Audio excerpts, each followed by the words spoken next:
Par rapport à l'autonomisation de la femme en général, nous pensons que sans qu'une femme soit autonome, elle ne peut pas se développer ni développer le pays.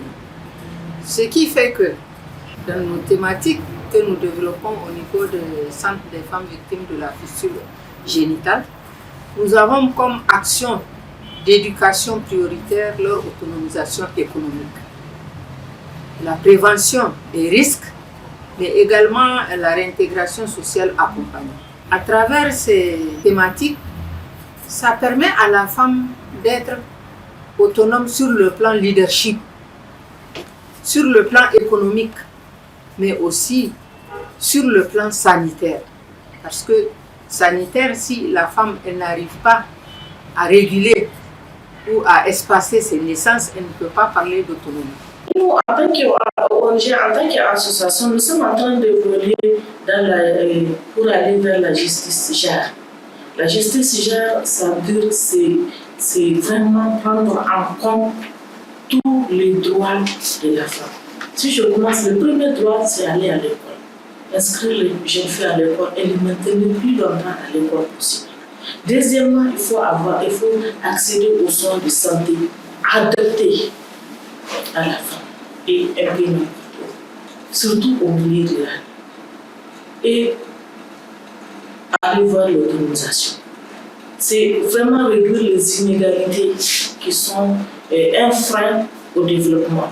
Il faut que la femme réjouisse de tous ses droits socio-culturels et économiques pour qu'elle joue son rôle d'acteur de développement en même temps que les hommes.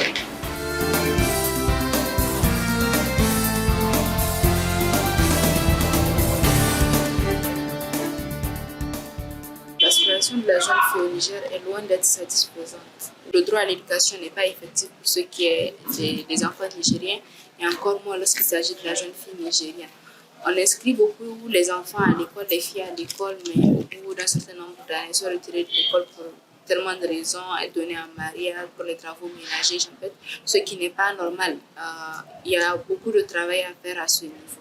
Aujourd'hui, nous avons combien de filles qui sont à l'université au Niger? Elles sont moins de à peine 3 filles sur 10 arrivent à obtenir leur bac afin d'accéder à l'université, ce qui est véritablement dommage.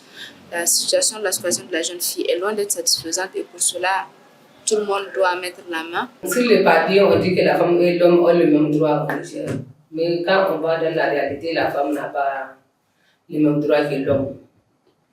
Quand je dis l'homme, je parle du mâle, pas l'homme avec H. Ils n'ont pas le même droit. Parce qu'aujourd'hui, la femme, elle dépend beaucoup de son mari. Ça, c'est du point de vue religieux. Du point de vue social aussi, de nos coutumes et pratiques traditionnelles ne donnent pas de droit réel à la femme. Donc, elle doit être tout le temps derrière l'homme, sous l'homme. Chaque fois, il faut qu'elle ait l'aval de l'homme pour faire quelque chose. Donc, moi, je pense qu'elle n'a pas. Les droits réels ne sont pas. La femme n'a pas ces droits-là. En termes de participation politique des femmes, je pourrais dire que là, le constat est assez satisfaisant car il y a un changement positif. On l'a eu à le remarquer lors du processus électoral de 2020 et 2021. Jamais le Niger n'a enregistré autant de femmes qui ont été candidates, autant de femmes qui se sont réellement intéressées à la chose publique. Autrefois, les femmes se contentaient de mobiliser l'électorat pour d'autres personnes, mais cette année, elles l'ont fait pour elles-mêmes. Donc, c'est vraiment satisfaisant.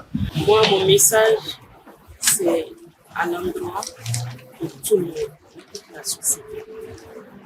Respecter la femme. Parce que la femme est avant tout une mère bienveillante. La femme est une sœur. La femme est une épouse. La femme est une éducatrice. Toutes ces tâches sont menées à bien par la femme. La femme doit être respectée, elle doit être accompagnée, elle doit être soutenue. La femme doit être partout avec les hommes parce que c'est eux qui font la société.